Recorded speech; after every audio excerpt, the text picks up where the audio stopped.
ሰላም ጤና ይስጥልኝ እንደምን አምሽታችኋል የተከበራችሁ ተመልካቾቻችን ሳምንታዊ የመገናኛ ብዙሃን ዳሳ መርሃ ግብራችንን ይዘን ቀርበናል የዛሬ መርሃ ግብር አሰናድተን ወደ እናንተ በማድረሱ በኩል ቀሲስ ልሳነ ጽድቅና እኔ ሄኖክ አብረናችሁ ቆይታ እናደርጋለን ካፍታ ቆይታ በኋላ መልሰን እንገናኛለን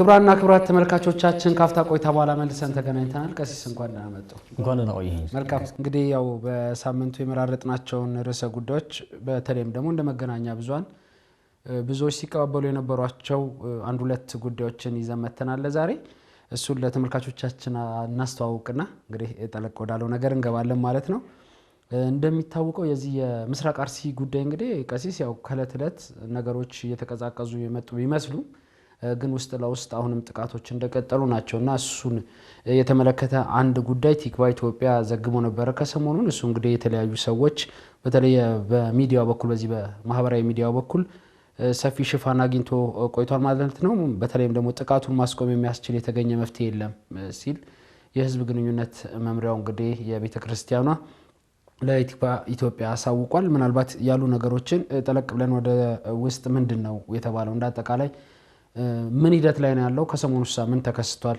ምስራቅ አርሲ ሀገረ ስብከት ላይ የሚለውን ጉዳይ የምንመለከት ይሆናል በሁለተኛ እንግዲህ የያዝነው ቀሲስ በዚህ በጸበልና በእምነት ስም እየተደረጉ ያሉ ከስርዓተ ቤተክርስቲያን የወጡ ተግባራት እጅጉን በጣም እየተስፋፉ ነው የመጡት በተለይ ደግሞ ከዚህ በፊት ደጋግመን ቅሬታ ስናነሳበት የነበረውና እርምጃ እየወሰድኩ ነው ያለው የሰሜን ሸዋ ሀገረ ስብከት አሁንም ጉዳዩ እየተቀዛቀዘ ሳይሆን በይበልጥ ተጠናክሮ የሰዎች ድብደባም ጭምር አካባቢ ለይህን ስርዓት እንኳን በስርዓተ ቤተክርስቲያን ጉዳዮች ይከናወኑ የሚሉትን እንኳን ምን አገባችሁ በሚል ድብደባም እየተካሄደባቸው ነው ያለው እሱንም የምንዳስስ ነው የሚሆነው እንግዲህ ስልክ ከተነሳልን የሀገረ ስብከቱ ስራ አስኪያጅ ጋር ደውለንም ቆይታ እናደርጋለን ምናልባት እየመጡ የነበሩ ቅሬታዎችም አሉ በርካታ ቅሬታዎች ከሰሞኑን ማህበራዊ ሚዲያው ላይ በስፋት ጉዳዩ እየተነሳ ስለሆነ ዛሬ ለተመልካቾቻችን ይዘን ቀርበናል ማለት ነው በስተመጨረሻ የምናየው እንግዲህ የመቄዶንያን የአረጋውያንና የአህምሮ እሙማን መርጃ በሚሊኒየም አዳራሽ እንግዲህ በነገው ዕለት ትልቅ ኦርቶዶክሳዊ ጉባኤ አዘጋጅቷል የምስጋና ጉባኤ ነው ከዚህ በፊት የገቢ ማሰባሰቢያ ሲሰበሰብ ነበር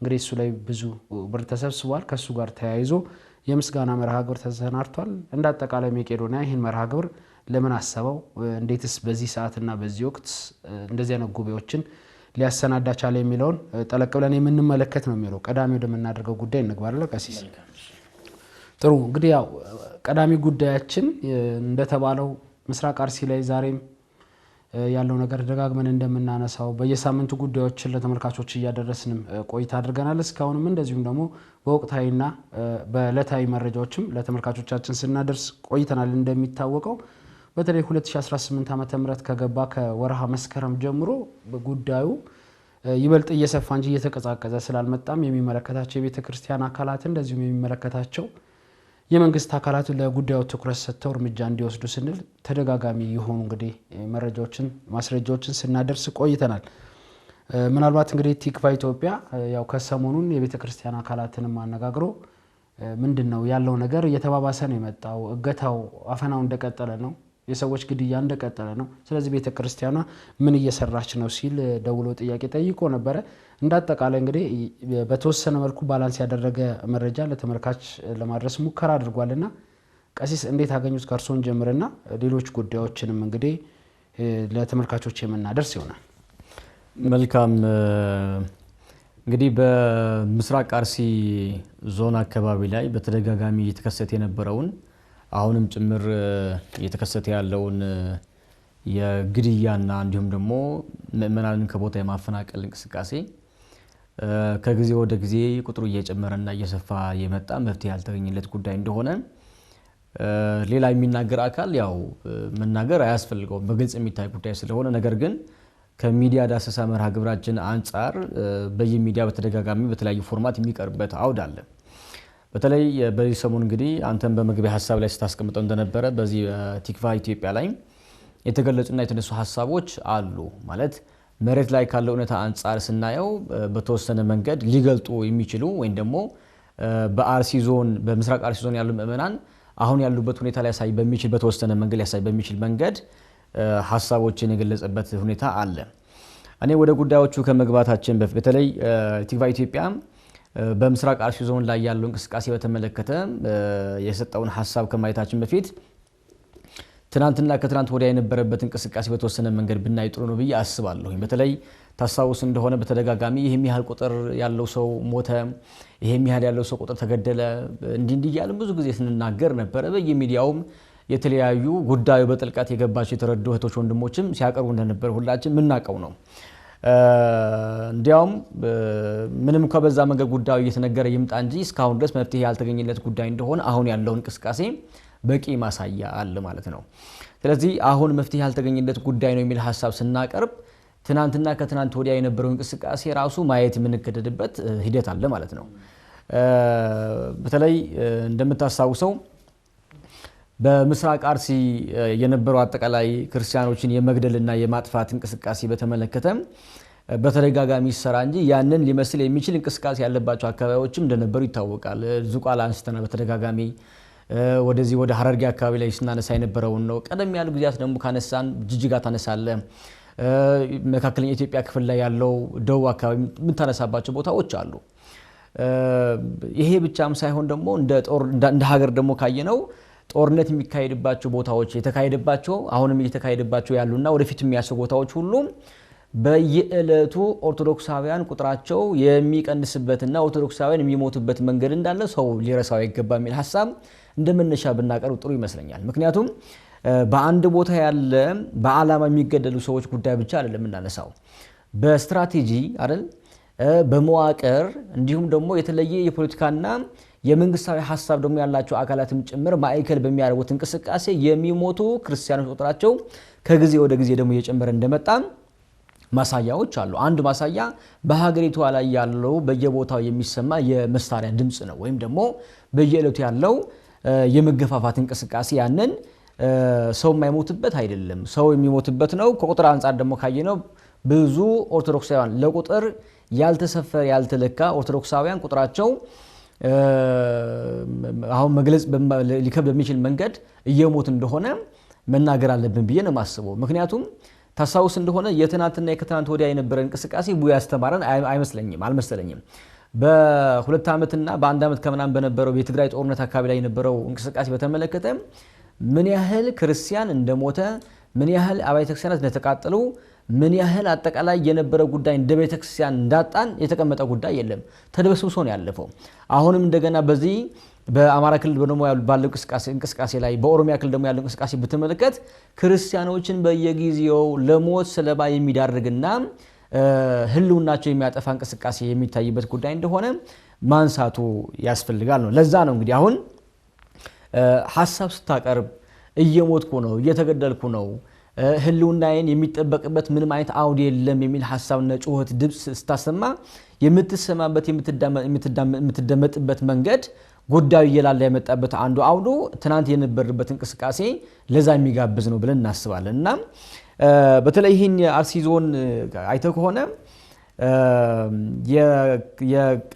አሁን እንግዲህ በዚህ ሰሞን ከነበረው እንቅስቃሴ የቆየው ከተመለከትነው ካየነው እንደ መንግስት ያልፈታው እንደ ሀገረ ስብከቱ ነገ ከነጎዲያ ሊመጣ የሚችል ዘለቀታዊ መፍትሄ በተመለከተ አቅጣጫ ያላስቀመጠበት እንዲያውም የተቸገረበት እንደ ቤተክርስቲያን ደግሞ ካየን ድምጽ የጠፋበት ነው። እውነት ለመናገር እንዲያውም ወደ ላይኛ ጉዳይ ከመጣ ነው በኋላ የምናቀርበው አለ። በተለይ የቤተክርስቲያናችን የህዝብ ግንኙነት ኃላፊ ባደረጉት የሐሳብ ልውውጥ ላይ ያቀረቧቸው ጉዳዮች አሉ። ምንድናቸው? ሪፖርት ያው የሚያጠና አካል እንደተመደበ እንደተጠና ጥናቱ ግን ውጤቱ ምን ሊሆን እንደሚችል ገና ያልታወቀበትና እንዲሁም ደግሞ ጉዳዩ ለውይይትም ይሁን ለተለያየ መንገድም ይሁን በምን አቅጣጫ ነገ ከነጎዲያ ለመፍትሄ መንገድ ሊሆን እንደሚችል ያሁን መረጃ የተቀመጠበት ምን አቅጣጫ የለም። ስለዚህ ሞት ነው የምንሰማው፣ ግድያ በየቀኑ አለ፣ ብዙ በጣም አስጨናቂ ጉዳዮች አሉ። ነገር ግን እልባት ያልተገኘበት አሁንም ጭምር በጣም የሚያሰጋ አካባቢ እንደሆነ በዚህ አጋጣሚ እንደመግቢያ ሐሳብ ላንሳ ብዬ ነው። እንግዲህ በቲቪ ኢትዮጵያ ላይ የተቀመጠውና የተገለጸው ሐሳብ ምንድነው ካለን ከትናንት ወዲያ አጠገብ የነበረ ሰው ሲሞት ሊሰማ የሚችል ስሜት አለ። በተለይ ደግሞ ከእምነት ጋር በተያያዘ መንገድ ኦርቶዶክሳውያን ክርስቲያኖች በመሆናቸው ምክንያት የተገደሉ አጠገብ የነበሩ እህት ወንድሞች አገልጋዮች ስትመለከት አንተ የሚሰማ ስሜት ይኖራል። ነገ ከነገ ወዲያ የኔ ህልውናስ ምንድነው የሚለው ጉዳይ ትጠይቃለህ። ያ ራሱ የሚፈጥረው የስነ ልቦና ጫና አለና ያንን ከጊዜ ወደ ጊዜ እየጨመረ እንደመጣ የገለጸበት ሁኔታ አለ። በጣም የሚገርመው በስርዓቱ ስርዓት አምልኮ መሳተፍ ወይም ደግሞ ስርዓት አምልኮ መፈጸም የሚቻልበት ምንም አይነት እንቅስቃሴ እየጠፋ እንደመጣ ነው። ስለዚህ ነገ ከነገ ወዲያ ውጤቱ ምንድነው የሚለው ሐሳብ ስናመጣ ኦርቶዶክሳውያን የማይገኙበት የማይታዩበት ወይም ደግሞ ኦርቶዶክሳውያን ጊዜ ወስደው በቦታ ተወስነው ስርዓት አምልኮ መፈጸም የማይችሉበት ክርስትናቸውን መግለጥ የማይችሉበት ጭራሽ ደግሞ የነበሩበት ቦታ ጭምር ለቀው ወደ ሌላ ስፍራ መሄድ የሚችሉበት እንቅስቃሴ አሁንም የቆመ አይደለም የሚል ሁኔታ በተደጋጋሚ የቀረበ ጉዳይ ነበርና ቤተክርስቲያናችን በዚህ ጉዳይ ላይ ሰጠችው ሐሳብ እንዳለ በቲቪ ኢትዮጵያ ላይ የተገለጸ ሐሳብ አለ። በኋላ ማንተም በስፋት ስለምታየው ጥቂት ጉዳይ ብቻ ላንሳኔ። በተለይ ጥቃቱ በዞኑ በተደጋጋሚ እንደቀጠለ ቤተክርስቲያናችንም ታምናለች። ግን ለመፍትሄ የተካሄደበት ርቀት ነው የሚያወያየን። ችግሩ እንዲፈታ ቤተክርስቲያን ምን እየሰራች የሚል ጥያቄ ደግሞ የተጠየቀው ጥናት የሚያጠና ቲም እንደተላከ እንደተጠና ነገር ግን ምን እንቅስቃሴ ላይ እንዳለ ገና የሚጠበቅ እንደሆነ ሐሳብ ቀርቧልና ይህንን ጠቅለል አድርጎ እንግዲህ ቲቪ ኢትዮጵያ ያቀረበው ምንድነው የተገኘለት መፍትሄ የለም ነው የሚለው አይደለ። ስለዚህ ጥቃቱ ማስቆም የሚያስችል የተገኘ መፍትሄ የለም፣ የሚያስቆም አካልም የለም። እንደ መንግስትም በከፍተኛም ካየነው እንዲሁም ደግሞ ከዞኑም አንፃር ካየነው እንደ ቤተክርስቲያንም ጭምር ዘለቄታዊ የሆነ የምእመናን ህይወት ሊታደግ የሚችል ምእመናንን ከሞት ሊያተርፍ የሚችል ምንም አይነት መፍትሄ የተገኘለት እንደሌለ የተቀመጠ ነው። እንዲያውም በጣም የሚያሳስበው ምንድነው ስጋት አለ። ከስጋቱ ባለፈም እኛም እንኳን ራሱ በዚህ ሚዲያ በተደጋጋሚ ምን ያህል ክርስቲያን እየሞተ እንደነበረ በቁጥር ልክ ተነበረ ያስቀመጥነው። አሁን ለቁጥር መለካት በሚያስቸግር መንገድ ነው። የሚታፈን ሰው ቁጥሩ አይታወቅም። ከተወሰደ በኋላ የት ይሆን ይሞት ይኖር አይታወቅም። ያ ብቻ አይደለም፣ በየጊዜው ደግሞ ያን እንኳን ራሱ ማድረግ የሚቻልበት መንገድ ከተዘገየ ቦታ የማፈናቀል እንቅስቃሴ ደግሞ አሁንም ጭምር እንዳለ የቀረበ አለ። በጣም የሚዘገኑ ጉዳዮች ነበሩ። ቤተክርስቲያን ህጋዊ ሰውነት ያላት በዚህ ዓለም ባላት አገልግሎት ላይ ህጋዊ ሰውነት ያላት አካል ተቋም ከመሆኑ አንፃር የሚጠበቅባት ኃላፊነት አለ። ይሄ የሐዋራዊ ተልእኮ አለ። ከዛ በተበለፈ ደግሞ እንደ ማህበረሰብ ደግሞ እንዲሁ ከማህበራዊ ህይወት አንፃር ደግሞ የምትወጣው ጉዳይ ደግሞ አለ፣ እንደ ሀገር አለ። ያንን ትወጣለች ነው። ከዛ ያለፈው ጉዳይ ያለው ቤተክርስቲያን መሳሪያ የምትታጠቅ ተቋም አይደለችም። መሳሪያም ያለባት ተቋም አይደለችም። በመንግስታዊ መዋቅር ላይ እንደ ሀገር ያለ የሀገር መከላከያ ያለው አቋም ስትራክቸር አጠቃላይም ያላትም አይደለችም፣ ሊሆንም አይችልም። ስለዚህ ይህን ሊያስጠብቅ የሚችል አካል ስላለ ነው ምን ጠይቀው እና መጠየቅም አለበት።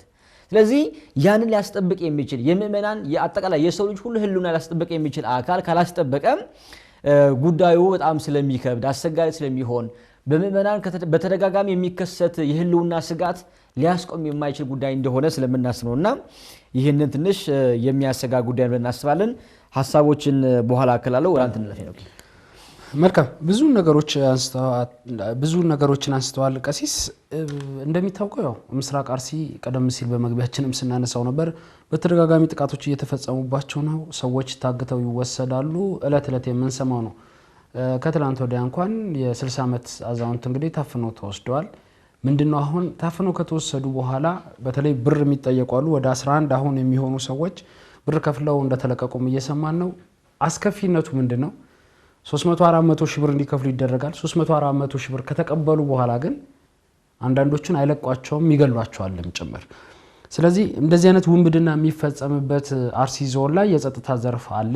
ይሄ የጸጥታ ዘርፍ እነዚህ ሰዎች ሊደርስባቸው ያልቻለው ምክንያት ምንድነው ነው? በቃ በተደጋጋሚ ጥያቄ እየጠየቅን ያለ ነው። ችግር የለውም የቤተ ክርስቲያን አካላት እንደው አንዳንድ ጉዳዮች አሁን ምንድነው የሃይማኖት ተቋማት ጉባኤንም ከዚህ በፊት በነበረን ቆይታ ስንጠይቅ ቤተ ክርስቲያኗ ብዙ ጊዜ አትጠይቅም ነው። ለምንድን ነው ምን ጠይቀው ነው? የኔ ጥያቄ ደግሞ ማለት እየተገደልን ከሆነ ስለሞተው ሰው መረጃ ካለው ለምንድን ነው ከሳሽ የሚፈለገው?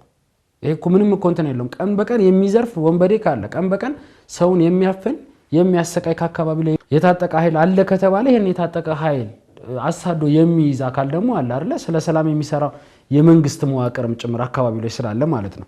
ስለዚህ እኔ እንደዚህ አይነት ጉዳዮች በጣም በጥልቀት መታየት መቻል አለባቸው ብለን ነው ምናምን። ይሄን ደጋግመን ስላነሳን ወደዛ ብዙ በጥልቀት አልገባም። ዋናው ጉዳያችን ምንድነው ግን የሃይማኖት ተቋማት ጉባኤ እንግዲህ ያቋቋመው ኮሚቴ አለ። ከዚህ በፊት አንደኛ ደረጃ ወይ ደግሞ ፌዝ 1 ነው ብሎ ሪፖርት ያቀርበው አለ። ሁለተኛው እንግዲህ ምን እንደሚቀርብ እንጠብቃለን። አሁንም ምናልባት የነዚህ ቀን በቀን ግን ጥናቱ እየሰፋ እንደሚሄድ ደግሞ ተስፋ እናደርጋለን። ምክንያቱም ቀደም ብሎ ለሞቱት 25 ሰዎች ጥናት አደርጋለሁ ሲል 11 ሰዎች ታፍነው እየተወሰዱ እዛው ላይ እየተገደሉ ስለሆነ ምናልባት ይሄ ጥናት ግድያው ካልቆመ አመቱን ድረስ ይቀጥል ይሆን? የጥናቱ ውጤት መቼ ነው የሚታየው የሚለው ነገር ሰው ቁጥር ጥናት የሚጠና ከሆነ በጣም አሳሳቢ ነው። ምንጩ ነው መጠናት መቻል አለበት። አንድ ሰው የሚገደል ለዛ ለአንድ ሰው መገደል በተለይ በሃይማኖቱ በሚከተለው ሃይማኖት ምክንያት በማድረግ እሱን ሰበብ አድርጎ የሚገደል ከሆነ ማን ነው ገዳዩ የሚለውን ነገር ማጥራት መፈተሽ ይፈልጋል ብለን ነው የምናስበውና ምናልባት ወደኛ ቤተክርስቲያንም ስንመጣ ቲክቫ ኢትዮጵያ የሰራው ሪፖርት ላይ ያየነው ምንድነው የህዝብ ግንኙነቱ ያሉት ያው እንትን ብለናል ነው አይደለ? የመረጃ እየሰበሰብን ነው። ጥናት የሚያደርግ አካል ያው ተሟልቶ ጥናት አጣሪ ሉክ ተመድቧል ነው የሚሉት እንግዲህ ሰሎሞን ቶልቻ ማለት ነው። ይሄ ጥናት ለቅዱስ ሲኖዶስ ምልዓተ ጉባኤ ቀርቧል። ቅዱስ ሲኖዶስ በቀጣይ ከሚመለከታቸው የመንግስት መዋቅር ከመንግስት ኃላፊዎች ጋር ከበላይ ኃላፊዎች ጋር ምክክርና ውይይት የሚያደርግበት ይሆናል። ይሄ ውይይት እስኪደረግ ስንት ሰው እየሞተ ነው? ስንት ኦርቶዶክስ እየታፈነ ነው? ቀድሞ እኮ አሁን እንደዚህ አይነት ጉዳዮች መቼስ አንድን እሳት ለማጥፋት እሳቱ ሲነሳ እሳቱ ጠፍቶ ከዛ በኋላ እንደው እሳቱ እንዳይሰፋ ምክክር ሊደረግ ይችላል እንጂ እሳቱ እዛ ጋር እየተቀጣጠለ እኛ ሌላ ቦታ ላይ ቢሮ ከፍተን ወይ ደግሞ የሚመች ቢሮ ላይ ቁጭ ብለን እንወያያለን እሳቱ አጠፋፍ ላይ ማለት አይቻልም አይደለ? ከጠፋ በኋላ እሳቱ እንዳይስፋፋ መጀመሪያ የማጥፋት ስራ ከተሰራ በኋላ ነው እኮ አይደለ ሪፖርት የምንሰማው ለእሳቱ መነሻ ይሄ ነው፣ እሳቱ ሲጠፋ ይሄን ያክል ነገር ወጥቷል፣ ይሄን ያክል ተደርጓል የሚባለው ጉዳዩ ካለቀ በኋላ ነው፣ ከተከናወነ በኋላ ማለት የመፍትሄ አቅጣጫ ከተወሰደ በኋላ ነው። ምስራቅ አርሲ ላይ የምንም አይነት የመፍትሄ አቅጣጫ ሳይወሰድ ግን ጥናት ይደረጋል፣ ውይይት ይደረጋል የሚል ጥቁምታ ነው እየተሰጠ ያለው። ስለዚህ እንደዚህ አይነት ጉዳዮች አሁን ላይ የተደራጀ አካል የሚዲያ አካላትም ሲጠይቁ የሚሰጠው መረጃ ራሱ ይሄን ያክል ውሃ የሚያነሳ ነው ብለን አናስብም። እንደው እንደ ህዝብ ግንኙነትም ይሁን እኛ እንደ ማህበረ ቅዱሳን ሚዲያ ተቋም በተደጋጋሚ መረጃዎች እኮ እየደረሱ ነው አይደል? እነዚህ መረጃዎች እንኳን ደርሰውን ይሄን መረጃና ማስረጃ አለን የምንል ከሆነ የቤተ ክርስቲያኗ መዋቅር የሆነው ህዝብ ግንኙነት ቢያንስ እስካሁን የሞቱትን ሰዎች ቁጥር እንግዲህ ታሳቢ ያደረገ ጉዳይ ማንሳት ነበረበት ብዬ ነው ማምነው እዚህ ቆይታ ላይ። አሁን ምንድነው ለምሳሌ የዞኑ የጸጥታ ዘርፍ ኃላፊ ደጋግመን ደውለንላቸዋል። ስንደውልላቸው ምንድነው የሚሉት ጉዳዩን የሃይማኖት ተቋማት ውስጥ ኮሚቴ ተዋቅሯል፣ ለሃይማኖት ተቋማት ጉባኤ ሰጥተናል። አሁን ተመልከቱ እንግዲህ የአካባቢው የጸጥታ ዘርፍ ነው አይደለ? ትልቁ ኃላፊነት በአካባቢው ላይ ባለው በሰላም ሁኔታ ተጠያቂው እሱ ነው። ተጠያቂነትን አምጥቶ ለሃይማኖት ተቋማት ጉባኤ ሰጠ። የሃይማኖት ተቋማት ጉባኤ ማጣራትን እየሰራ ነው አለ። የመጀመሪያ ፌዝ ሪፖርት አቀረበ። የመጀመሪያ ፌዝ ሪፖርትን እዛው አካባቢ ላይ የሚገኙ የወረዳ ቤተ ክህነቶች ሳይቀሩ ተቃወሙ፣ ውድቅ አደረጉት። ለሱ ምንም አይነት ምላሽ ሳይሰጥ አሁንም ሁለተኛ ጥናት እያደረገ ነው ቢባል ማን ነውስ የሚያምነው? ማለት በምንድን አምነን ነው የምንጠብቀው? ምንድነው መተማመኛችን? ለማስቆም ጥናት የሚያጠናው ኮሚቴ እኮ ለማስቆም መጀመሪያ እስካሁን ባገኛት ሰዎች እንደሞቱ ከታመነ የትኛውም ሃይማኖት እነሱ እንዳሉት ብዙ ሃይማኖት ተቋማት አንድ ኦርቶዶክስ ተኮር ብቻም ሳይሆን በእስልምናም ሞቷል በካቶሊክም ሞቷል የሚሉም ከሆነ እኮ እነዚህን የተገደለባቸውን የሃይማኖት ተቋማት አባቶች ጠርተው እኮ ምክክር ማድረግ ነበረባቸው አይደል? በመጀመሪያው በተገኘው በአንድ ሰውም ይሁን እኮ አይደለ? በነዛ ምክክር መደረግ ነበረበት። ያ ምክክር ሳይደረግ ነው እንግዲህ አሁንም ጥናቱ ቀጥሏል የሚባለውና እንደ መዋቅርም በትክክለኛ እንግዲህ የህዝብ ግንኙነቱ እንዳሉት ለቅዱስ ሲኖዶስ ምልዓተ ጉባኤ ጥናቱ ደርሶ ከሆነ የቅዱስ ሲኖዶስ ምልዓተ ጉባኤ በአስቸኳይ ከኦሮሚያ ክልል መስተዳድር ጋርም ተነጋግሮ እንደዚሁም ደግሞ ከፌዴራል አካላት ጋርም ተነጋግሮ አካባቢው ላይ የተለየ የጸጥታ ጥበቃ መደረግ ካለበት መደረግ አለበት። ለኦርቶዶክሳውያን ትኩረት እንዲሰጥ ግን ዛሬም ትናንትም ስንናገር ነበር፣ ዛሬም እንናገራለን።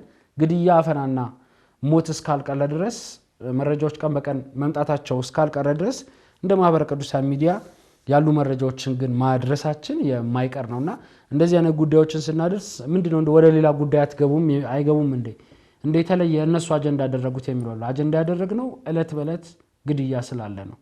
እለት በእለት የሚጠሩ ስልኮች ከዛ የሰቀቀን ድምጾች ናቸው የምንሰማው እየመጡብን ነው። ትላንት ጎረቤቴ ተወስዷል ነው፣ ትላንትና እንደዚህ አይነት ማስፈራሪያ ደርሶኛል ነውና እንደዚህ አይነት ጉዳዮች ህጉም እንደው ሚዛናዊነትን የጠበቀ ስራ ሰርቶ አካባቢ ላይ የጸጥታ ዘርፍ እስከተሰማራ ድረስ እርምጃ መወሰድ ያለበት አካላት እርምጃ ተወስደው ነው። እንደው የዞኑ የጸጥታ ዘርፍ ኃላፊ ሊሆን ይችላል፣ ዞኑን የሚያስተዳድረው አካል ራሱ መጠየቅ ካለበት መጠየቅ መቻል አለበት። በቃ በጸጥታው እኮ ሁኔታ እኮ አሳሳቢ ሆኗል አይደለ? ስለዚህ ለምንድን ነው የማይጠየቁት እነዚህ አካላት? ተጠርተው ሳንዶ ውይይት ራሱ ተደርጓል ወይ? ምንድነው እየተከናወነ ያለው የሚለው ነገር እንደው መረጃ ተሰምቷል ወይ? እሱን እንደው የሚነግረን አካል ብናገኝ ብለን ሁሌ ስለምናስብ ነው። ምናልባት በጣም ዝርዝር ነገሮች ውስጥ አልገባንም። ቀሲስ እንዳልኩትኛ የምስራቅ አርሲ ጉዳይ ለተለት አዲስ ነገሮችን ይዞ ይመጣል። እንግዲህ የቅዱስ ሲኖዶስ ምልዓተ ጉባኤ በቀጣይ ደግሞ በቀረበለት ጥናት መሰረት ላይ እንግዲህ ውይይቶችን አድርጎ ከመንግስት አካላት ጋር ከጸጥታ ዘርፍ ኃላፊዎች ጋር ተመካክሮ የሚሰጠውን ውሳኔና እንደዚሁም ደግሞ በአካባቢው ላይ ያለውን አዳዲስ ነገሮች ለተመልካቾች የምናደርስ ነው የሚሆነው። ወደ ቀጣይ ጉዳያችን እንግባ። የሚጨምሩት አለ ቀሲስ? ሁለት ነጥቦች ብቻ ባክል ጥሩ ይመስለኛል። አንደኛ ምንድነው በቋሚ ሲኖዶስ በኩል የቀረበለት መረጃ በተመለከተ ያው ያጣሪ ልኩ መረጃ እንግዲህ አቅርበዋል የሚል ሐሳብ ነው የሰማነው። የሆነው ምስ ነው በቋሚ ሲኖዶስ በኩል ያለው መረጃ በተመለከተ አፈናው፣ ስደቱ፣ መፈናቀሉ ብቻ አይደለም ሞቱም ጭምር ምእመናን የሚሞቱበት በየለቱ ያለው ሞትም ጭምር የሚገደሉበት ግድያም ጭምር እንዲቆም በአስቸኳይ ነው መስራት ያለበት ብዬ ነው ማሰብ ነው። ምክንያቱም ይሄ መረጃ የቀረበበት ጊዜ ቀናት አስቆጥሯል። ስለዚህ አሁንም ተጨማሪ ቀናት የሚያስቆጥር ከሆነ የምእመናን ቁጥር የሞቱ የበለጠ ነው ቁጥር እየጨመረ ነው። በህዳር ራሱ በ14 ሰው ተገደለ፣ በ18 ሰው ታፍኖ ተወሰደ። ግድያም አለ እና መረጃ መቀበል ከተቻለ ላይቀር ወዲያው ወደ መፍትሄ ወደ ይሄ ከሚመለከተው አካል ጋር ሰፊ ውይይት ማድረግ እንዲሁም ደግሞ ሌላ አማራጭ መፍትሄ መንገድ መፈለግም ምንም ጥርጥር የለውም እና ሁሉ በሚዲያ ስለማይወጣ ስለማይነገር ነው እንጂ ቤተክርስቲያኒቷን በደንብ አርጋ ቤተክርስቲያናችን ጊዜ ወስዳ ዘለቄታዊ በሆነ መንገድ እንደ ሀገር የሚጠበቅብን አበርክቶ እንዲሁም ደግሞ ከድርሻም አንፃር በተመለከተ የውስጥ ምክክርና ውይይት ይፈልጋል ብለን እናስባለን። ከዛ ውጭ ግን ይሄ ጉዳይ ጊዜ የምንሰጠው ነገር አይደለም። የብዙ ምእመናን ህይወት በየቀኑ እየጠፋ ነው፣ ምእመናን እየተገደሉ ነው የሚል ሐሳብ እንዲመጣ። ሁለተኛ ደግሞ በሃይማኖት ተቋማት በኩል ባለፈው የቀረበው ሪፖርት ያው መፍትሄ እንዳላመጣ በቂ ማሳያ አለ።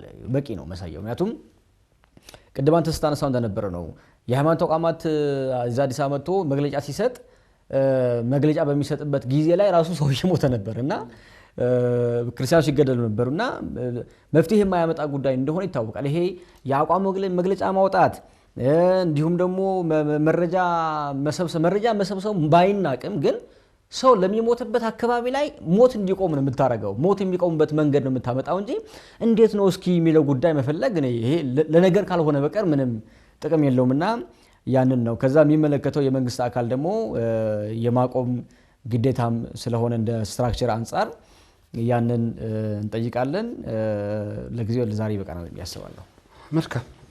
ቀጣይ አጀንዳችን እንግዲህ ቀሲስ በመግቢያ ላይ አሳወቅኩትኝ በተለይ አሁን ላይ በቅድስት ቤተክርስቲያናችን ከዚህ ከጸበልና ከእምነት ጋር ተያይዞ እለት በእለት እንደው የአርሲ ጉዳይ ሰፊውን የዚህ የምስራቅ አርሲ ጉዳይ የምእመናን ሞት ሰፊውን ጉዳይ ይዞ እንደው ሽፋን አገኘ ተሸፈነ እንጂ በተለይ በጸበልና በእምነት ስም እየተደረጉ ያሉ ከሥርዓተ ቤተክርስቲያን የወጡ ተግባራት እለት እለት እየተስፋፉ እየመጡ ነው። በሱ ደግሞ በጣም ብዙ ምእመን ቅሬታ እንዳለው በተለያየ ጊዜ እያሳወቁ ነው የሚገኙትና በተለይ ደግሞ አሁን ላይ ቀሲስ ከዚህ ከእምነት ጋር ተያይዞ በኋላ እርሶ በደንብ የሚያነሱት ጉዳይ ነው የሚሆነው። አዳዲስ ልምምዶች እየመጡብን ነው አይደል?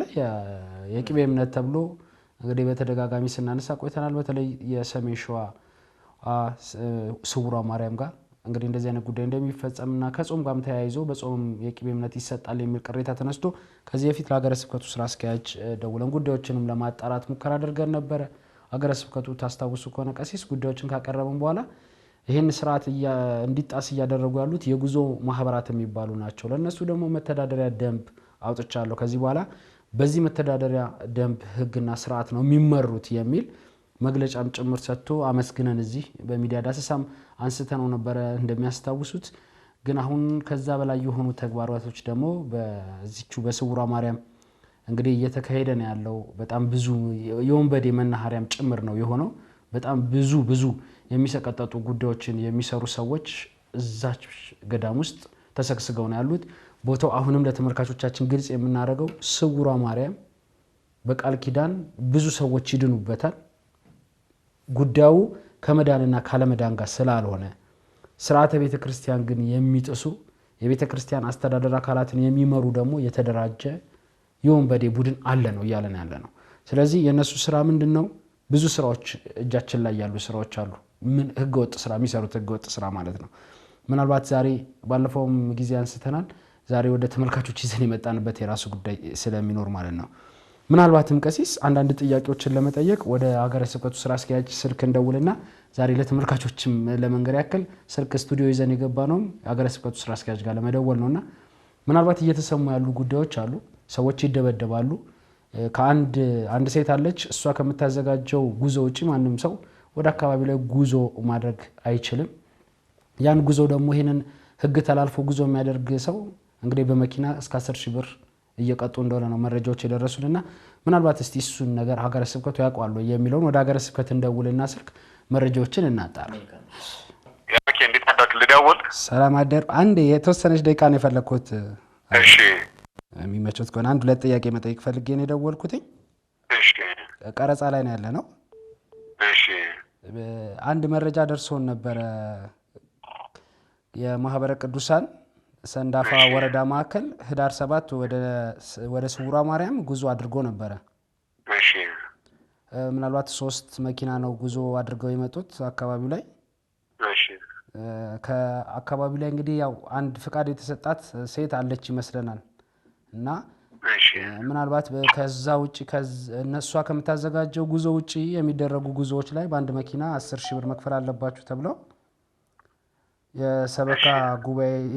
የሰበካ ጉባኤ ቢሮ ነው የተባለው ውስጥ ለሰዓታት ታስረው ከዛ በኋላ በመኪና 10,000 ብር ተቀብለው ነው የለቀቋቸውና መረጃው አለው ወይ ሀገረ ስብከት በደጋጋሚ ደውለን ነበረ።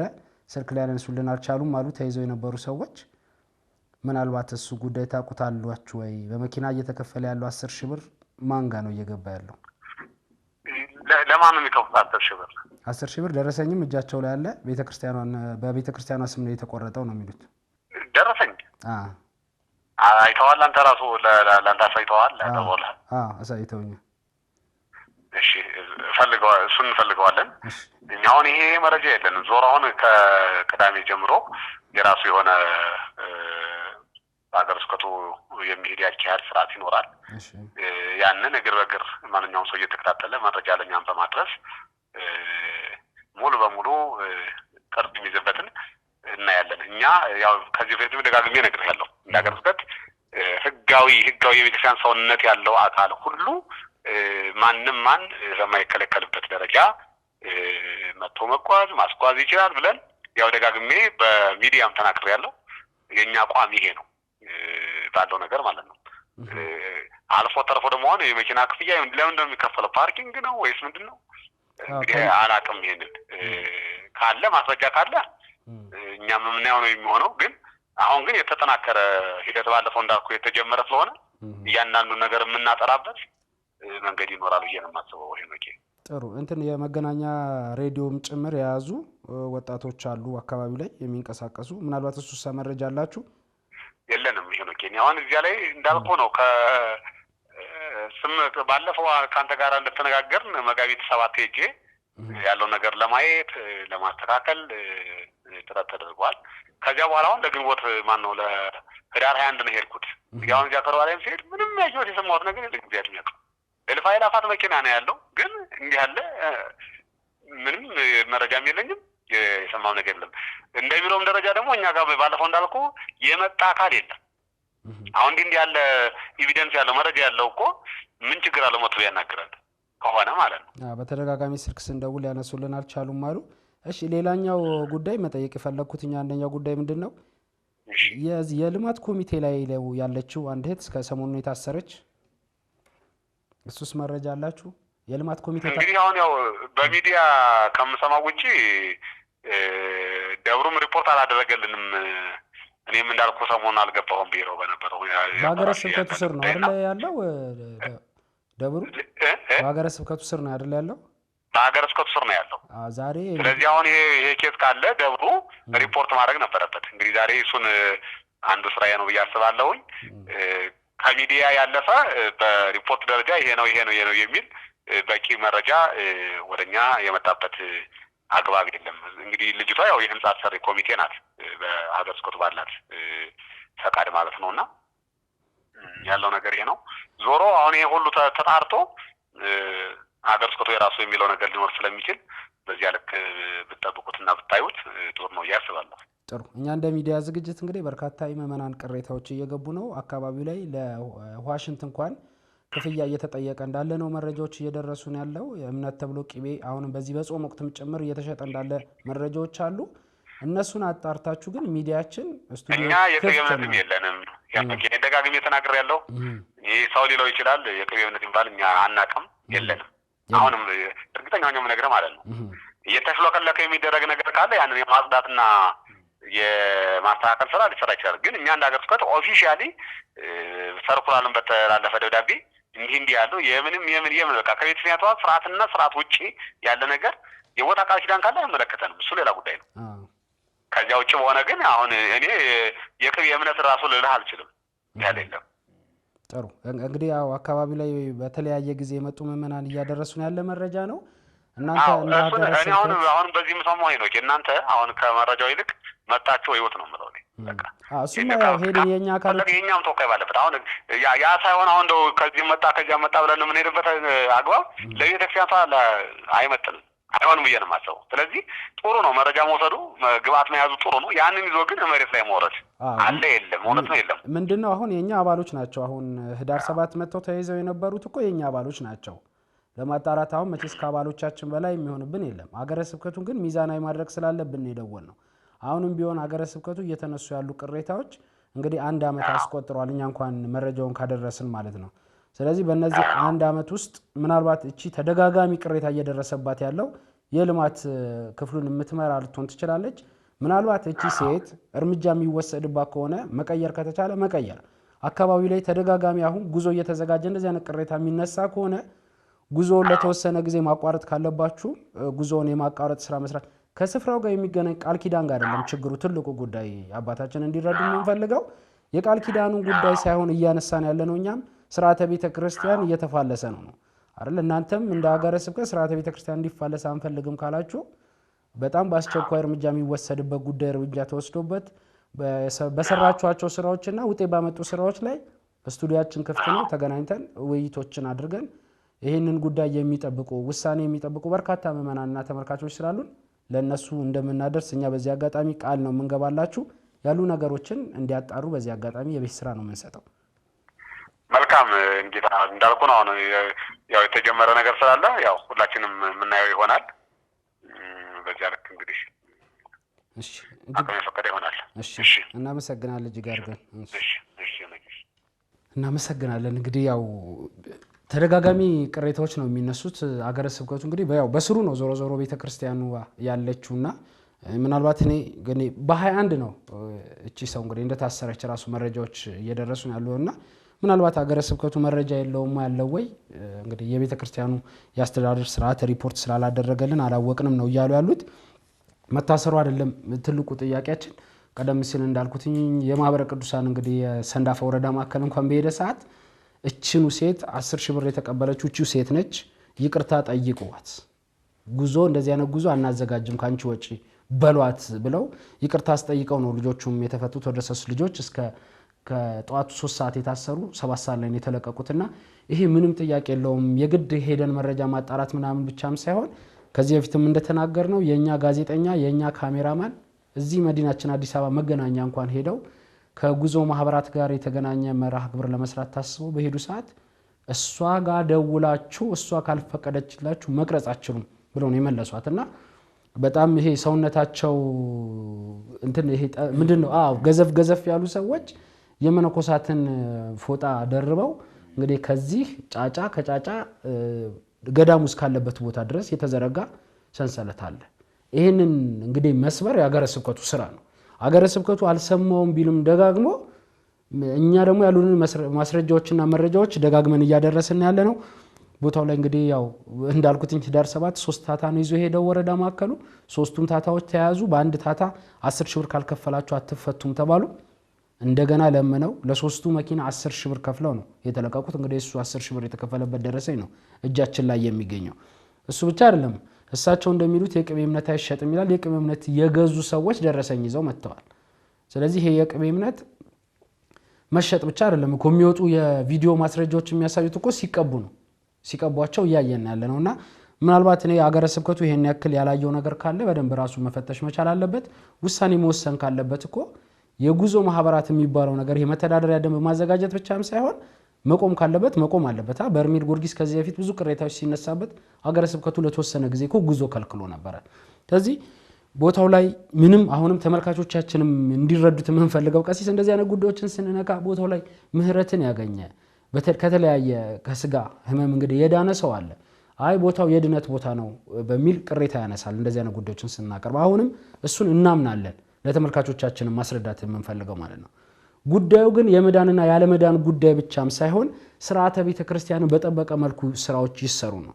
ምናልባት አካባቢው ላይ ለ7 ቀን ጸበል ሲጠመቅ ሰው በተለያየ ሁኔታ ከቦታው ጥበት ጋር ምናምን ሊጠቀም ይችላል። ከዛ በኋላ ግን የሚጠየቀው ገንዘብ በዛ በ7 ቀን ውስጥ መጸዳጃ ገብቶ ሰው ለመውጣት በየሰዓቱ መጸዳጃ በገባ ቁጥር ገንዘብ ይጠየቃል፣ ገንዘብ ይከፈላል። እዚሁ ስውሯ ማርያም እንግዲህ ይሄ አሁን ከሰሞኑ በዚህ በ2 እና 3 ቀን ውስጥ የሚከናወን ጉዳይ ነው። ስለዚህ እንደዚህ አይነት ጉዳዮችን ስርዓተ ቤተክርስቲያን እንዲጠብቁ ስንል ነው ጉዳዩን እያቀረብን ያለ ነውና ምናልባት ከስፍራው ጋር ቃል ኪዳን ጋር ተያይዞ የሚያገናኘው ጉዳይ እንደሌለ ተመልካቾች በዚህ አጋጣሚ እንዲረዱ ነው የምለው። ቀሲስ እኔ ብዙ ነገር አወራው ያው ስልክም ስለገባ ነው። ምንድነው በተለይ እርሶ እንዲያነሱት የምፈልገው ነገር አንድ ነገር አለ ቀሲስ። የዚህ የሰሜን ሸዋ የስውሯ ጉዳይ ትልቁን ጉዳይ ይዞልን መጣ እንጂ አሁን ወደዚህ ወደ ጣፎ እንግዲህ ሚናስ በተባለ ቤተክርስቲያን ውስጥ ደግሞ አዲስ ነገር ተፈጥሮ አይተናል። ከሰሞኑን ቃሪያ እምነት ቃሪያ ተብሎ የሚታደልበት ስርዓትን አይተናል። የጸበል ያጠማመቅ ስርዓታችንን እያየን ነው። በገመድ ታስሮ በእንጨት ታስሮ ጉድጓድ ውስጥ እየተወረወረ እያየን ያለንበት አጋጣሚ አለ። እንደው ይሄንን ማን ነው ሃይ የሚለው? የቤተክርስቲያናችን ያጠማመቅ ስርዓት ይሄ ነው ወይ?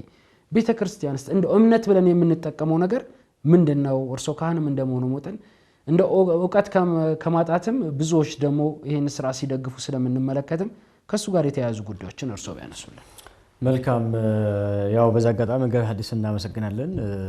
ያው እንደ ሀገር ስብከት የሚታዩ ክፍተቶችን ለማስተካከል የሚሄድባቸው ርቀቶች አሉ። እሱ መመስገን አለበት ብዬ አስባለሁና በእርግጥ የምናነሳቸው ጥያቄዎች ያሉ ቢሆኑም ነገር ግን መመሪያዎች አውጥተዋል፣ ውይይቶች አድርገዋል እና እነሱ ጥሩ ናቸው።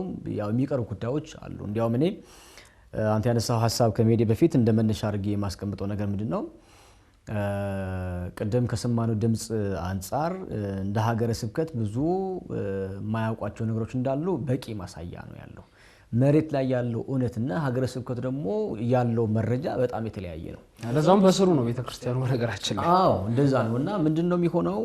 አሁን በተደጋጋሚ ችግር የሚፈጠርባቸውና የተለያየ መረጃ የሚወጣባቸው ቦታዎች ካሉ እንደ ሀገረ ስብከት በተለየ መንገድ ተልእኮ የሚሸከሙ ሰዎችን ልኮ ከዛ በኋላ በረንብ አጣርቶ እንዲመጣና በዛ መሰረት ውሳኔ መወሰንና የእርምት ስራ መስራት ነበር የሚጠበቀውና የበዓል ቀን ከተካሄደማ የበዓል ቀን ይታወቃል እኮ ብዙ እንግዳ ሰው ይመጣል፣ ኃላፊዎች ይመጣሉ። ስለዚህ ሁሉ በተጠንቀቅ ነው የሚሆነው።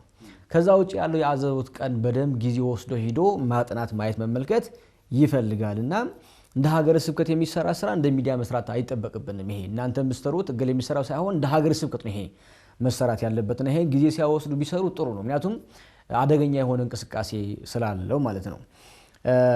ይሄ እንግዲህ በዚህ መንገድ ለመነሻ ካነሳ ነው አሁን በስጉሯ ማርያም ብቻም ሳይሆን ቅድም እንዳነሳው በሰንዳፋ ቅዱስ ሚናስ ቤተክርስቲያንም ጭምር በሌሎችም በጣም ለአእምሮ ትንሽ የሚያስቸግሩ ከሞራልም አንፃር የምንቸገርባቸው ደግሞ ከትውፊትም አንፃር ከቤተክርስቲያን ስርዓትም አንፃር ትናንት ያልነበረን አዳዲስ ነገሮች አሁን እየጨመሩ አዳዲስ ጉዳዮች እየጨመርን የመጣ ነው። እኔ አለመታደልም ይመስለኛል አሁን ያለንበት ጊዜ የነበረን ነገር ከመጠበቅ የነበረን ነገር ጠንቅቀን ከመያዝ ይልቅ አዳዲስ ነገሮችን የመጨመር አባዜ የፈተነን ያለ ይመስለኛል አሁን እና ያንን በጊዜ ማስተካከል ካልተቻለ ነገ ዋጋ የሚያስከፍለን እንደሆነ መናገር ያስፈልጋል። በተደጋጋሚ ስንናገር እንደነበረው ያለን ነገር በቂ ነው። ያለን ቤተክርስቲያናችን የሰጠችን ነገር ቀደምት አባቶች እናቶቻችን የእምነት አርበኞች የሰጡን ነገር በቂ ከበቂም በላይ ነው። ያንን ነው ማወቅ ወደዛ ነው መቅረብ መዋሃድ የሚጠበቅብን እንጂ የነበረን ነገር ሳንይዝ እንግዲህ አስብ እንደ ቤተክርስቲያን ያላትን ሀብት ሳንቀበል ሳንረዳ ሳንቀርብ ያንን ስተነው አዳዲስ ነገር መጨመር እንደ አማኝ በጣም አደገኛ ነው። ይሄ እንዲያውም አንድ አማኝ የእምነቱ ሂደት ጤንነት የሚለካበት መለኪያ አንዱ እሱን ነው። ምክንያቱም የቀደምት የአባቶቹ እናቶቹ ዶግማ ትውፊትና ስርዓት በትክክል ተቀብሎ ያንን ማስቀጠል የሚችልበት እንቅስቃሴ ከሌለው ጥርጣሬ ታነሳለህ ማለት ነው። እንዲያውም ወደ ምፍቅና የሚሄድበት መንገድ አለው በደረጃ ቢሆን ማለት ነውና ያንን የምናየው ስለዚህ ያለን ነገር በቂ እንደሆነ አለማሰብ እናያለን። ከዛ ደግሞ ልዩ ተልእኮ የሚሸከሙ ግለሰቦች በየገዳማቱ በየአድባራቱ በየጊዜው ነበር አሁንም አሉ። ስለዚህ በስጉራ ማርያም ቢሆን በሌሎች ቦታዎችም ቢሆን በእነዚህ ግለሰቦች ስለሚጠቃ ነው። ያንን ደግሞ መጠበቅ በጊዜ ያለው የወረዳ ቤተ ክህነት አይደለም እንዲህ እያለ ሀገረ ስብከት ራሱ ከአቅም በላይ ከሆነበት ምንም እኮ አያስፈልግም ጉዳይ ያለው የቤተ ክርስቲያን ሐዋርያዊ ተልእኮን የሚያደናቀፍ የነበረው ክርስቲያናዊ ልማድን የሚያደናቀፍ አጉል የሆነ ልማድ ከመጣ ያንን የሚያርም አካል ጋር ማድረስ ያስፈልጋል ነው እንደ ሀገረ ስብከት ራሱ ካቃተውና ያንን በዚህ መንገድ ብንመለከተው ጥሩ ነው ብዬ አስባለሁ። ስለዚህ እያንዳንዱ ሰው መመልከት ማየት ያለበት ነገር ምንድነው? ያለ ነገር በቂ ነው። አዲስ ነገር መጨመር አያስፈልገንም። በቃ አያስፈልገንም። አድባራት በተለይ ገዳማት ቃል ኪዳን አላቸው ይታወቃል። ስለዚህ ሰው ወደ ገዳማት ወደ አድባራቱ ሲሄድ ከቅዱሳን ቃል ኪዳን ለመቀበል አለ ለመባረክ ነው የሚሄደው። ከዛ በተጨማሪ ደግሞ በዛ ባለው ደግሞ በእምነቱ በጸበሉ ደግሞ ፈውስ ለማግኘት በረከት ለመቀበል ነው አይደለ? ደግሞ አንዳንድ ሰው ደግሞ ለሱባኤ የእግዚአብሔር ፍቃድ ለመጠየቅ የሚሄድ ሰው ደግሞ አለ። በነገር ላይ ገዳም ከመሬት ተነስቶ አይካሄድም። አሁን አንድ እንዲያውም መታረም ያለበት ጉዳይ እሱ ይመስለኛል። ይሄ ከፍተኛ በሆነ መንገድ ይሄ በስርዓቱ ጊዜውን ለማስተማር ካልተቻለ በቀላሉ የሚታረም ጉዳይ አይደለም። በነገር ላይ ማንኛው ሰው ደስ ስላለው ብቻ ከመሬት ተነስቶ ወደ ገዳም መሄድ አለበት ነው አይደለም። ወደ ገዳም የሚሄደው ደስ ስለሚልህ ስለደበረህ አይደለም የምትሄደው፣ ጊዜ ለማሳለፍም አይደለም። ትንሽ እስኪ ጊዜ ላሳልፍ ቢገን ብለው ሰዎች የሚሄዱ ሰዎች አሉ። ይሄ በጣም አደገኛ የሆነ ክርስቲያናዊ ጠባይ የሌለው አመለካከት ነው ይሄ። ስለዚህ ብትሄድም አትጠቀምም ማለት ነው። ለዛ እኮ ነው አይደለ ስም መጥራት ጥሩ ነው። ሰማ ሰንበት ታነሳለህ አይደለ ቁልቢ ታነሳለህ። ትንሽ የተወሰነ የመስተካከል ትንሽ አለው፣ ያው ይቀርዋል ገና ነው። ሌላም ብትመለከት እኮ በጣም የሚዘገን እንግዲህ አስብ። በተለይ የጌታ ምጽአት በሚነገርበትና በሚታሰብበት ቤተክርስቲያን ላይ ሰው በጣም ሌላ ነው በተቃራኒው የሚቆመው ሰው በተቃራኒ በተለያዩ ክፉ ለአሁን ለሚዲያ በማይመጥን ክፉ ልምምድ ነው ሲቆይ የምታየውና ያንን ማረም የምንችልበት ሂደት በጣም አስፈላጊ ነው። የምናርመው አንዱ በመመሪያ ነው። እንዲሁም ደግሞ ገዳማቱ አድባራቱ በሚያወጡት ጊዜያዊ መተዳደሪያ ደንብ ሊሆን ይችላል። እሱ እንደየሰበካ ጉባኤ ይወሰናል። ትልቁ ግን ማስተማር አለብን። የሚመጣ ሰው እያንዳንዱ መማር አለበት ማስተማር አለብን ብለን እናስባለንና ዝም ብለን በተለምዶ የምናረጋቸው ነገር ግን ዋጋ ማንቀበልባቸው ጉዳዮች አሉ። በክርስትና በነገር ላይ በተለምዶ የሚባል ነገር የለም። ከአንድ ክርስቲያን በተለምዶ ለማስቀጠል ካሰበ ዋጋ መክፈሉ አይቀርም። ወይ ክርስትና በትክክል አይዞም ወይም ደግሞ ብዙ የሚያነጥባቸው ጉዳዮች ይበዛሉ ይፈተናልና ከዛ አንፃር ከልማዳዊ አጉል ልማዳዊ ህይወት መውጣት ክርስትናን በዓላማ በምክንያት ክርስቶስ ለሐዋርያት በሰጠበት ምክንያት ዓላማ ተቀብሎ መፈጸም ይፈልጋልና ከዛ አንፃር በትምህርት ማረም አለብን ብለን እናስባለን። ሌላ ይሄ የቅቤው ደግሞ ሲገርመን የቃሪያ ደግሞ መጥቷል። እንግዲህ በጣም የሚያሳዝን ነገር እሱ ነው። ነገ ከነገ ወዲያ ደግሞ ምን ሊቀጥል ነው? እንዳይቀጥል እኮ ነው የምንጮህ አይደለ? አሁን ይሄ የማይመቻቸው የማይስማማቸው ሰዎች እንዳሉ እናውቃለን። እንዲያውም አንድ ወዳጄ ይሄ ቃሪያ እምነት በሚሰጥበት ቦታ ላይ ሄደና ምንድነው ብሎ ጠየቀ። በመጠየቁ ምክንያት ብቻ ነው ሰዎች ጊዜ ያካለውት የሚገርመ እና መጠየቅ ራሱ እኮ አትችልም። አየው እንኳን መቃወም ይቀርና ስለዚህ በዚህ መንገድ ጉዳዩ የምናነሳው ነገ ከነገ ወዲያው እንደ ቤተክርስቲያን የከፋ ነገር እንዳይመጣ ከማሰብ አንፃር እውነት ለመናገር ከውጭ ይልቅ የውስጥ ነው ያስቸገረን ያለው የውስጡ ጠንካራ ቢሆን የጸዳ በጣም ንጹህ ቢሆን የውጭ ያም ያህል ከባድ ላይሆን ይችላል አይደል መጋፈጥም ስለሚችል አሁን የውጭው መጋፈጥ ያቃተን ለመፍትሄ እኮ ያልተነሳሳ ነው ከውስጥ ያለው ችግር ስለባሰብን ነው ስለዚህ ከውስጥ ያለ ጉዳይ ለማረም ምንም አማራጭ የለውም የሆነ ጉዳይ ልክ ያልሆነ ነገር መቃወም እንደ ሀገረ ስብከት እንደ ተቋም ብቻ አይደለም እንደ አንድ ክርስቲያን ግዴታችን ስለሆነ ነው ጉዳይ የምናነሳውና ይሄ መጥቷላውና ይሄ መታረም ያለበት ጉዳይ ነው ብለን እናስባለን ሌላ እንግዲህ በተለይ ከነዚህ የእምነት የገዳማትና አድባራት አካባቢ ላይ የምትመለከተው አንዱ ትልቁ ችግር ሁሉ አላልንም አንዳንድ ቦታዎች ላይ ጎልቶ የሚታዩ አሉ በተለይ ስርዓት የሚሰራ አካል ሚናው አለመለየቱ ነው አይየው ስርዓት የሚሰራው በግለሰብ አይደለም የሚሰራው አይየው ከችግር አንፃር ካልሆነ በቀር አንድ ሊቀ ጳጳስ ብቻ ራሱ ስርዓት ላይ ስራ ይችላል የሚሰራበት ደረጃ በሊቀ ጳጳስ ደረጃ የሚሰራ አለ ቤተክርስቲያን የምትወከለው በአንድ ሰው አይደለም በህብረት ነው ቤተክርስቲያን የምትወከለው ስለዚህ ቤተክርስቲያን የሚወክል ቤተክርስቲያንን በትክክል የሚገልጣትና ስርዓት የሚሰራላት አካል አለ ቅዱስ ሲኖዶስ የሚባል ማለት ነው ከህብረት አንፃር ግን ይሄ ነው የሚጠበቀው ስለዚህ በቅዱስ ሲኖዶስ ደረጃ የሚሰሩ ስርዓቶች አሉ ያልተሰራ ስርዓት ካለ በዛ እንዲሰራ ማመልከት ነው እንደ ሀገረ ስብከት አይደለም መምሪያዎችም ይሰራሉ አይደለ አሁን የገዳማት የአድባራት መምሪያዎች ምን ይሰራሉ ይሄ ካልሰሩ ታዲያ ምን ይሰራሉ እንደ ገዳማት እንደ አድባራት ምን ቸገርባቸው ጉዳዮችን ጊዜ ወስደው አጥንተው ይሄ ካልሰሩ በጣም አደገኛ ነገር ነው የሚሆነውና ስርዓት የሚሰራ አካል ባለመለየት ነው ማህበራት ስርዓት ይሰራሉ ግለሰቦች ስርዓት ይሰራሉ መንፈስ እርኩስ መንፈስ የያዛቸው ሰዎችም ስርዓት ይሰራሉ ይገርማል ጸበል አካባቢዎች የምናየው ለብዙ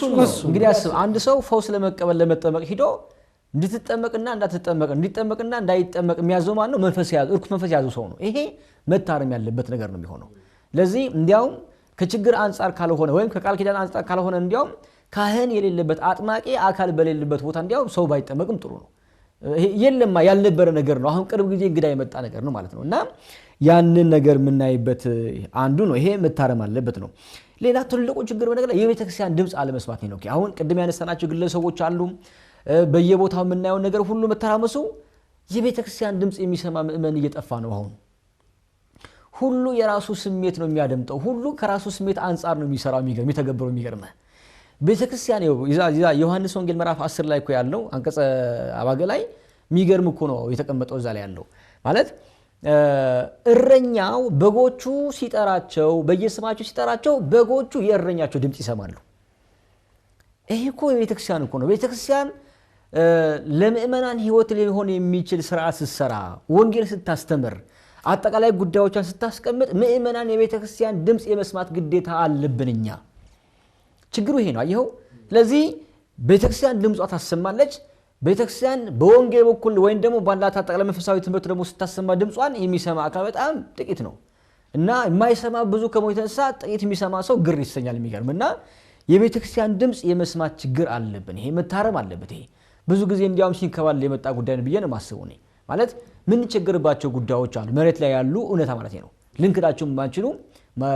ልንክዳቸው ማንችላቸው ጉዳዮች አሉ እነዚህ ጉዳዮች ማየት መፈተሽ ማንችል ከሆነ ዋጋ ያስከፍላል ችግሩ የበለጠ እየተባባሰ ነው የሚሄደውና ከዛ አንፃር ቢታይና እያንዳንዱ ሰው ቤተክርስቲያን ድምጽ ይሰማ ጥሩ ነው ማለት አላምንበትም አልቀበለውም የሚል ይሄ ነው የሚገርም አንዳንድ ሰው ከፍሎ ነው የሚቀበለው ምንፍቅና እኮ አይየው ምንፍቅና የሚባለው እኮ ሙሉ በሙሉ አለማመን እኮ ነው አይየው መናፈቅ ማለት እኮ ከፍሎ የሚያምኑ ማለት እኮ ነው ሌላ ትርጉም የለውም ስለዚህ ምእመናን የሚጠበቅባቸው የቤተክርስቲያን ውስጥ ያለ አጠቃላይ ይግባንም አይግባንም መለኮታዊ አስተምሮ ስለሆነ አምላካዊ አስተምሮ ስለሆነ ያን ነው በመላት መቀበል ያለብን እንጂ ይሄ ይመቸኛል እቀበለዋለሁ ይሄኛው አይገባኝም ማለቀበሉ የሚባል ጉዳይ የለምና ከዚህ አንፃር የቤተክርስቲያን ድምጽ ያለ መስማት ችግር ስለሆነ ያንን መስማት አለብን እንደምና ለቤተክርስቲያን ደግሞ ትልቁ የማስተማር ስራ መስራት አለብን እናስባለን የመጨረሻም ወጥ የሆነ የማጥመቅ ስርዓት መሰራት አለበት ብለን እናስባለን ይሄ ነው ኦኬ በላይ ይህን መርሃ ግብር የሚከታተሉ በኃላፊነት ያሉ አባቶቻችን ወንድሞቻችን ጊዜ ወስደው ቢያስቡበት ጥሩ ብለን እናስባለን በተለይ ጥሩ የሆነ ፕሮፖዛል ደግሞ የማቅረብ አቅም ያላቸው ወንድሞችም በዚህ መንገድ ሰርተው ቢያቀርቡ ጥሩ ብለን እናስባለን ለምንድን ነው ካልከኝ ጅጅጋ ያለው ቤተክርስቲያን ደው ኦሞ ካለው ቤተክርስቲያን ጋር እኩል የሆነ ያጠማመቅ ስርዓት መኖር አለበት ነው ያ አለመሆኑ ነው ለግለሰቦች የሚደረግ እንደዚህ እንግዲህ አስብ የማያምኑ ሰዎች መጥተው የሚያጠምቁበት ቦታ እኮ ተፈጥሯል ኢትዮጵያ ውስጥ የሚያርማስ የማያምኑ ሰው እንግዲህ አስብ በጣም አስቸጋሪ እኮ ነው የማያምኑ ሰዎች የሚያምኑ ሰዎችን ወደ ገዳም ቤተክርስቲያን ጉዞ አዘጋጅተው የሚወስዱበት እንግዲህ አስብ በጣም አደገኛ እኮ ማለት እምነትህን በሚጠላ በማይቀበል ሰው አንተንና እንዲሁም ደግሞ አንተ ከቦታው በረከት ልትቀበል ሲወስድ ማለት ነው ምን ያህል ግርድፍ ሊሆን እንደሚችል ማሰቡ የሚከብድ አይደለምና ወጥ የሆነ የማጥመቅ ስርዓት መሰራት አለበት ብለን እናስባለን ከዛ አንፃር ይነሳ ጠቅለል ባለ መንገድ ግን አንድ ሐሳብ አነሳ ደስ ይለኛል ይሄ ጉዳዮች እናነሳም በገዳማትና በአርባራት በኩል ላይ ያለው የቦታ ቃል ኪዳን ምናምንበት ነው እውነተኛም ነው ማመንም አለብን ልክ ነው ከዚህ ውጪ ያለው ግን ሰው በቦታው ያለው ቃል ኪዳን እንዳይቀበል እንዳይባረክ ፈውስ እንዳያገኝ የሚከለክሉ ልማዶች ግን አሉ እነሱ ግን ማረም ስለሚያስፈልግ ነው እነዚህ ጉዳዮች ያነሳናቸው ልክ ያልሆነ ጉዳይ በጊዜ ልክ እንዳልሆነ ካልተነገረ እውነት ወደ መምሰል ስለሚመጣ ነው ሐሳብ ያነሳነው አብዛው ነው ከኔ ምንም ጥያቄ የለውም ቀሲስ እርሶ ያነሱትን የመጨረሻውን አጽንኦት መስጠት ነው የምፈልገው እኔ በተለይ ምዕመናን ይሄንን የሚከታተሉ የመርሃ ግብር የሚከታተሉ ያው ብዙ ጊዜ እነዚህ በቃል ኪዳን ያላቸው ቦታዎች ላይ እንደው ቃል ኪዳኑን በአግባቡ እንዳንጠቀም ከቦታው ላይ የሚገኝ በረከትን እንዳናገኝ ምህረትን አግኝተን እንዳንመጣ የሚያረጉ አሰራሮች ይዘረጋሉ ይሄን አሰራር ደግሞ የሚዘረጋው ቦታው ላይ በሆነ አጋጣሚ ለጥምቀት የሄደ ሰው ነው ለመጠመቅ የሄደ ሰው ነው አሁን ቅድም ስናነሳት የነበረው ስውሯ ማርያም ላይ እንደዚህ እንደፈለገች የምትፈልጥ መቆርጥ የሆነችው የልማት ኮሚቴ ተብላ የተሰየመችው ሴትም እንግዲህ ለመጠመቅ ሄዳ ነው አሁን የቦታው ፈላጭ ቆራጭ ነኝ ብላ የተቀመጠችው ማለት ነው ስለዚህ ስርዓት የሚያበጁልን ራሱ መጀመሪያ ላይ ሄደው ከገቡ በኋላ ነው ማለት ነው ስለዚህ ከቦታው በረከት ያሳጡናል እንደዚህ አይነት ሰዎች ስርዓት አልበኝነት እየሰፈነ ቦታው ላይ ሲሄድ ቦታው ላይ የቃል ኪዳኑ ባለቤት ቅዱሱን ማክበር አንችልም ነው ትልቁ ነገር አይደለ ቅዱሳኑን ማክበር አለብን አይደል ከቅዱሳኑ በረከት ለመካፈል ስለዚህ ቅዱሳኑን የማያከብሩ የሚያስተባብሩ ከስርዓት የወጣ ተግባራትን የሚፈጽሙ ሰዎች ካሉ በረከት ያሳጡናል ስለዚህ እነሱን ሰዎች መቃወም ነው እንጂ ያያዝነው እንዳሉት እርሶ ከቦታው ላይ የሚገኝ ከስፍራው ላይ ያለው ቃል ኪዳኑን አይደለም ነው እንዳጠቃላይ አሁን በእምነት ደረጃ ቂቤ ማር ሎሚ ቃሪያ አሁን ላይ የመጡ ልምምዶች በጣም በስፋት እየመጡ ነው ያሉትና መቁጠሪያ የሚባሉ ጉዳዮች በየገዳሙ ሲሸጡም ነው ጭምር ነው ያየን ያለነውና እነዚህ ነገሮች እንግዲህ የሚመለከታቸው የቤተክርስቲያን አካላትም ትኩረት ሰጥተው ጉዳዩን ማየት መቻል አለባቸው ብለን ነው የምናስበው ለዚህ ሁላ ግን ሰፊውን ጉዳይ ያያዘችውና በሰሜን ሸዋ ስር የምትገኘው እንግዲህ የስውሯ ማርያም ጉዳይን በዚህ በእንጥልጥል ጉዳይ ምን ተዋው አይደለም እንግዲህ ሀገረ ስብከቱ ስራ አስኪያጅ የሰጡን ምላሽም አለ ተመልካቾችም እንግዲህ እንደሰሙት ነው ምናልባት በቀጣይ ግን እዛ ቦታ ላይ በርካታ ጉዳዮችን ተመልክተው ጉዳትም ደርሶባቸው የመጡ እህት ወንድሞችም አሉ ሀገረ ስብከቱንም ጭምር አነጋግረን ወደ ተመልካቾች እንግዲህ ቀጣይ ላይ ያሉ ሂደቶች የሚስተካከሉ ሂደቶችን ይዘን የምንቀርብ ነው የሚሆነው ወደ መጨረሻ አጀንዳችን ነው የምንገባው ቀሲስ እርግጥ እንትን ያለ ጉዳይ ልናቀርብ አይደለም እንደ መገናኛ ብዙሃን ዳሰሳ ያመጣ ነው የመቄዶንያ እንግዲህ እንደሚታወቀው መቄዶንያ በርካታ ሰዎችን ይዞ የበጎ አድራጎት ስራ ይሰራል በተለይ የአእምሮ ህሙማንን በመሰብሰብ በርካታ አረጋውያንን ይዞ ስራዎችን እየሰራ ነው የሚገኘው በቀን ከ2.5 ሚሊዮን ብር በላይ በጀት ይጠይቃል እንግዲህ ይሄ በጀት ደግሞ በተወሰነ ሰው የሚሸፈን አይደለም ወይ ደግሞ በግለሰብ ደረጃ የሚሸፈን ስላልሆነ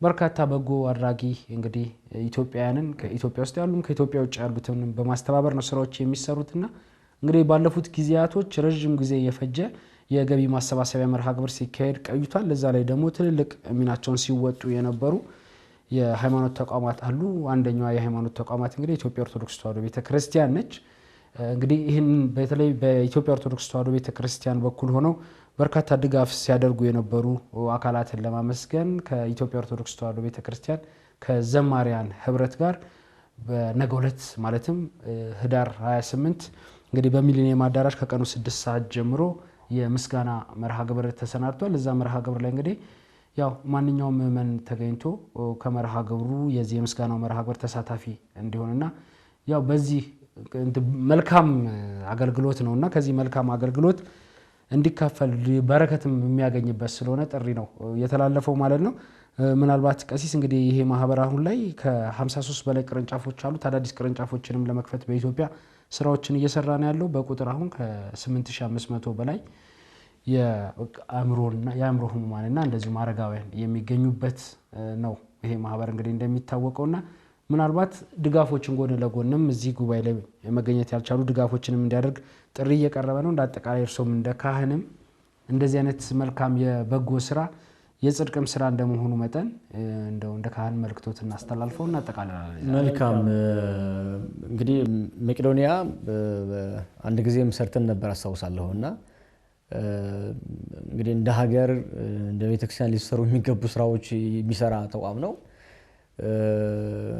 ማመስገን ያስፈልጋል። ከዛ ባለፈ ደግሞ በየዕለቱ ከ2.5 ሚሊዮን ብር ነው በቀን የሚያወጣውና በ53 ከተሞች ነው እንግዲህ ሁሉ ስራ የሚሰራው ከ8500 በላይ አረጋውያንና የአእምሮ ህሙማን የሚጠሩበት የሚደገፉበት የሚታከሙበት ራሳቸው ችለው ደግሞ እንዲሁ የማይንቀሳቀሱ ድጋፍ የሚደረግበት ቦታ ስለሆነ እውነት ለመናገር የጽድቅ ቦታ ነው እና አሁን ህዳር 28 ላይ ከቀኑ 6 ሰዓት ጀምሮ የገቢ ማሰባሰቢያ መርሃ ግብር አለ። እዛ ተገኝተን ሁላችን እንድንሳተፍ ነው መልእክታችን የምናስተላልፈው። በአካል ደግሞ የማይገኝ ሰው ባለበት እንግዲህ በሚዘጋጀው ፎርማት መሰረት ደግሞ እዛው አስተዋጽኦ ቢደረግ ጥሩ ነው ብለን እናስባለን። ከምን በላይ ደግሞ ይህንን ደግሞ ማድረግ እንኳን የማይችል የሰው ኃይል ደግሞ ስለሚያስፈልግ በተለይ ወደ ማዕከል በመሄድ ራሳቸው ጉዳዮች የሚመሩበት መንገድ አላቸው። ስለዚህ ያንን መሰረት አድርገን በሞያ አይደል ጊዜ በመስጠት ሞያ በመስጠት ደግሞ ማገዝም ያስፈልጋል ብለን ነው የምናስበውና እውነት ለመናገር በሰማይ ቤት ወዳጆቻችን የምናፈራበት መንገድ አንዱ አረጋውያንና እንዲሁም ደግሞ የታመሙ ሰዎችን መጠየቅ ማከም ማገዝ መንከባከብ ስለሆነ ከዚህ በረከት እንድንሳተፍ ጥሪያችን እናስተላልፋለን። ይበቃኛል። እናጠቃል በዚህ ያለ ለቀሲስ ክብራና ክብራት ተመልካቾቻችን ለዛሬ ስትከታተሉት የነበረው የመገናኛ ብዙሃን ዳሰሳ መርሃ ግብር የተመለከታችሁትን ይመስል ነበር። የዛሬ መርሃ ግብር አሰናድተን ወደ እናንተ ማድረሱ በኩል ቀሲስ ልሳነ ጽድቅና እኔ ሄኖክ አብረናችሁ ቆይታ አድርገናል። ሌሎች መርሃ ግብራት ወደ እናንተ መድረሳቸውን ይቀጥላሉ። ሰላም እግዚአብሔር ከሁላችን ጋር ይሁን።